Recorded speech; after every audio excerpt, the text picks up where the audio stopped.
Bem-vindo de volta, paz do Senhor ao amado. Vamos iniciar agora uma série de estudos bem rápidos a respeito dos profetas que estão colocados na Bíblia. Os amados lembram que existe uma classificação aqui dos grandes e dos profetas menores. Então, os profetas maiores e os profetas menores. Essa classificação é meramente dada em relação ao tamanho do livro que eles escreveram. Então, os profetas menores não são aqueles que têm menor importância, senão aqueles que escreveram uma quantidade menor, ou seja, os seus livros são mais curtos. Então vamos lá, vamos começar a falar sobre estes profetas. Nós vamos falar então sobre os profetas menores e nós vamos fazer de acordo com a sequência que está colocada na Bíblia. Amados, pega sua Bíblia, pega seu caderno de estudo, seu lápis, sua caneta, ora ao Senhor, pede a Ele sabedoria, pede a Ele discernimento, pede a Ele proteção. Vem conosco, vamos falar sobre mais um personagem da Bíblia. Hoje nós vamos falar sobre Oséias. Oséias é o primeiro dos profetas citados na Bíblia, dos profetas menores citados na Bíblia. O seu nome significa o Senhor é minha salvação.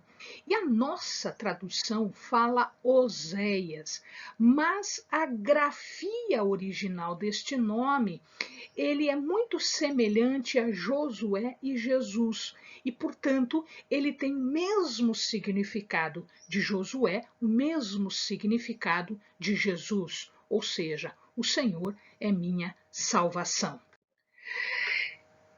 Ele é filho de Beri, quer dizer um poço ou minha fonte.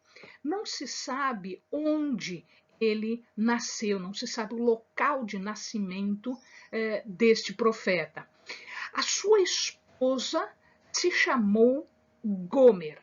Gomer, diz a palavra, filha de Diblaim, e diz a palavra que ela era uma prostituta.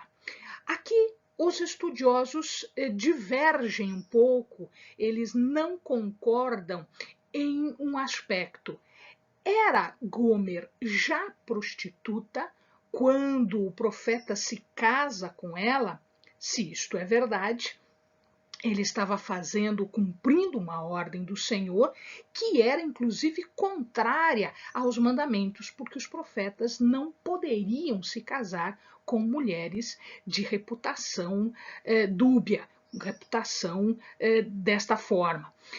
Alguns, entretanto, dizem o seguinte: não, quando ele se casou com ela, não era prostituta, ela se torna prostituta depois.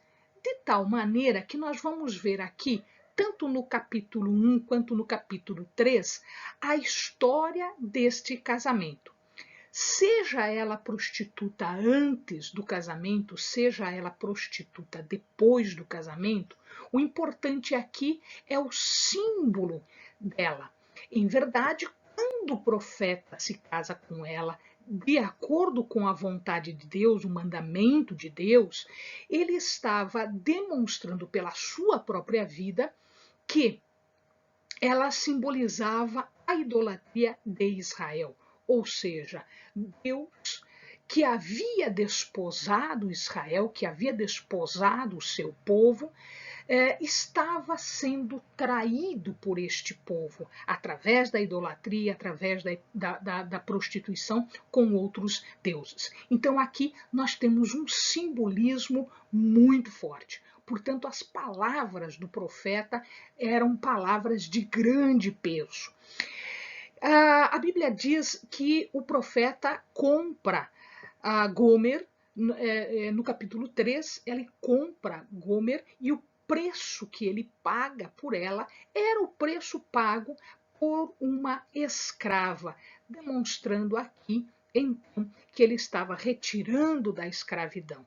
Então havia um simbolismo muito forte na vida de Oséias. Os seus filhos eram 3: Jezreel, Loruama e Loami. Daqui a pouquinho a gente vai ver o significado e o simbolismo dos filhos do profeta, os filhos que o profeta teve com Gomer, que era prostituta quando deu à luz a estas pessoas. Ele foi profeta no Reino do Norte, em Israel, portanto, no tempo dos reis Uzias, Jotão, Acás e Ezequias, que eram reis de Judá, e Jeroboão II, que era rei de Israel. Ora, como nós sabemos o tempo e os reis os que estavam no poder quando ele foi profeta, nós podemos calcular o tempo de ministério do profeta, que foram 58 anos. Muito bem, o que estava acontecendo naquela época? O Reino do Norte, ele estava numa desintegração, numa degeneração espiritual. Isto porque nesta época, a época destes reis, havia uma prosperidade muito grande, uma prosperidade material muito grande. Por que isso acontecia? Porque o grande inimigo do povo de Israel aqui era a Síria, né? Representada por Damasco, sua capital. Então, se o amado for ler a respeito disso, vai observar que durante o reinado destes reis que nós citamos agora há pouco, a Síria havia caído sob o domínio da Assíria. Mas a Assíria não havia estendido ainda as suas fronteiras, não havia ainda tentado dominar Israel. Como não havia um inimigo, como as guerras haviam cessado, houve uma prosperidade material, inclusive um aumento de território. Essa prosperidade material causou uma degeneração, uma desintegração espiritual. Então haviam internamente alguns levantes e a Assíria começava a despontar. Então a Assíria, ela conquistando a Síria, começa agora a querer aumentar o seu território. As tentativas de alianças externas, em vez de se voltarem para Deus, eles estavam ora indo para o Egito, ora indo para a Assíria, enfim, de acordo com as conveniências, eles tentavam um ou outro povo.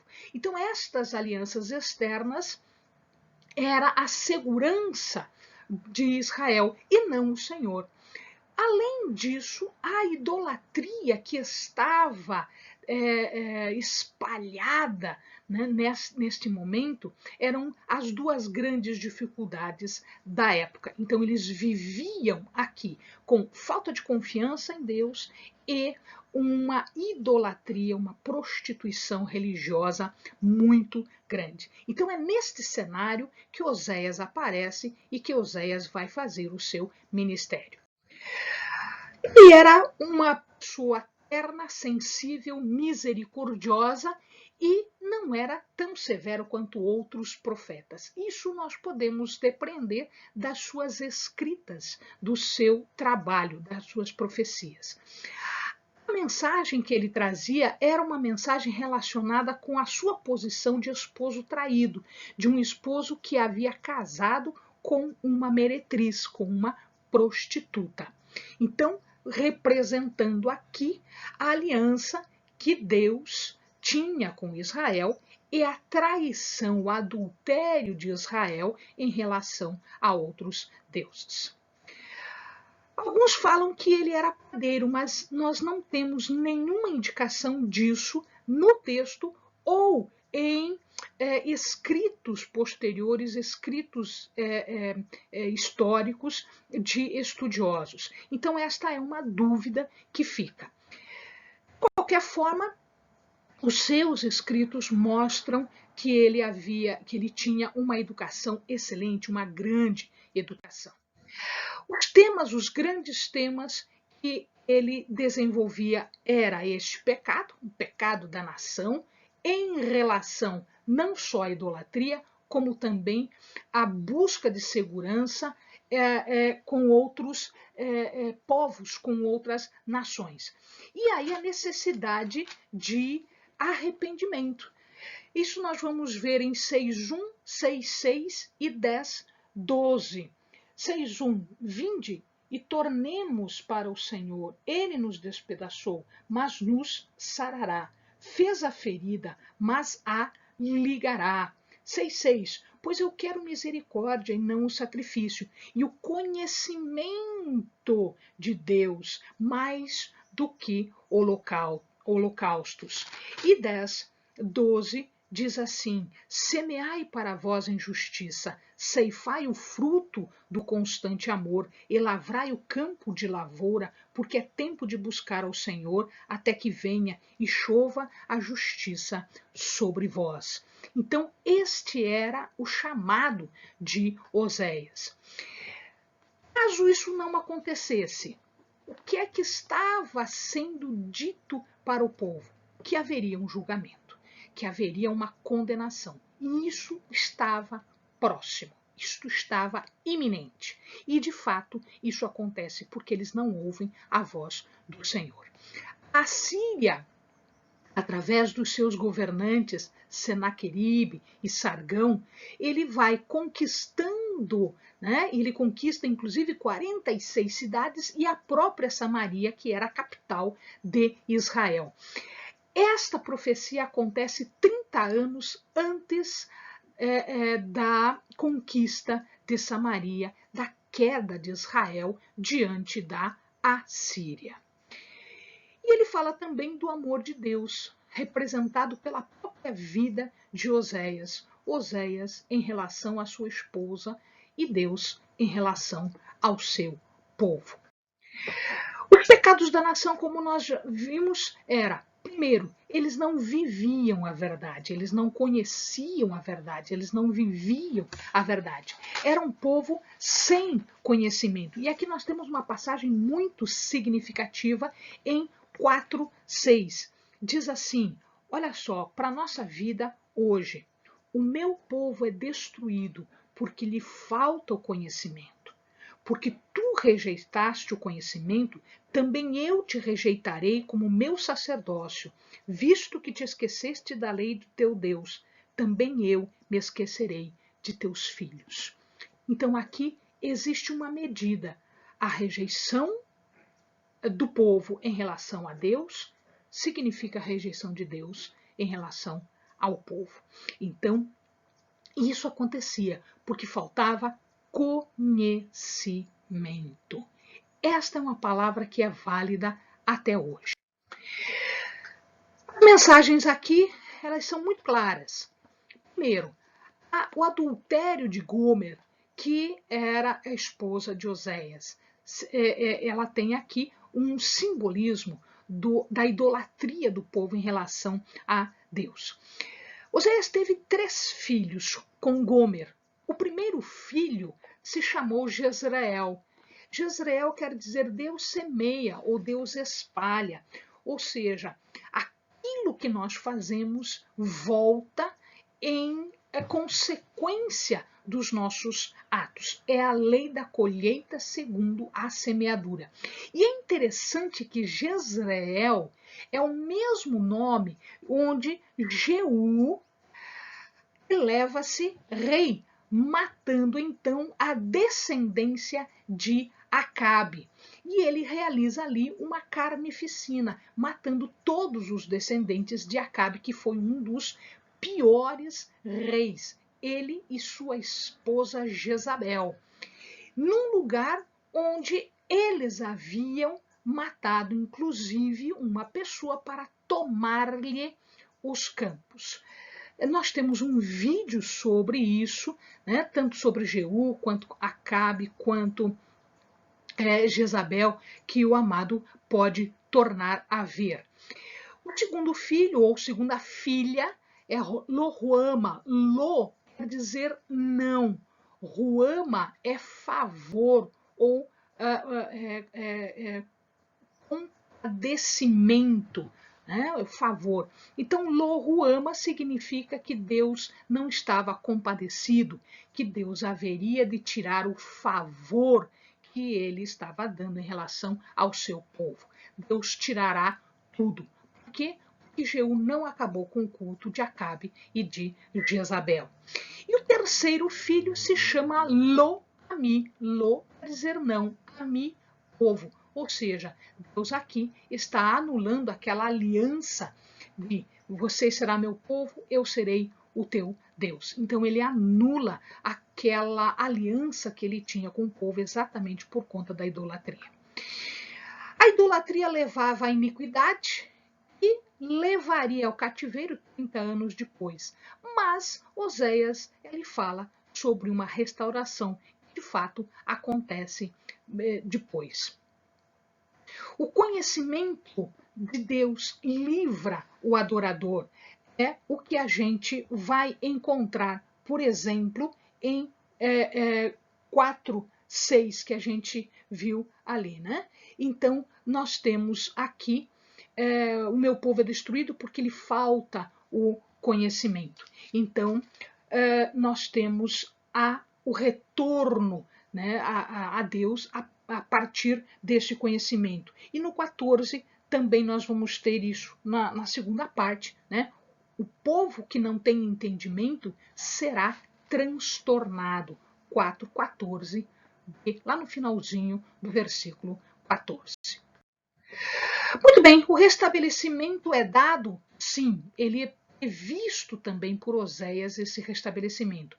Após o julgamento, após o castigo, a aliança seria renovada. Então, nós vamos ter aqui uma alteração, tanto do julgamento quanto dos nomes. Isso está em Oséias 2, 23. Semeá-la-ei para mim na terra e mostrarei amor a não amada.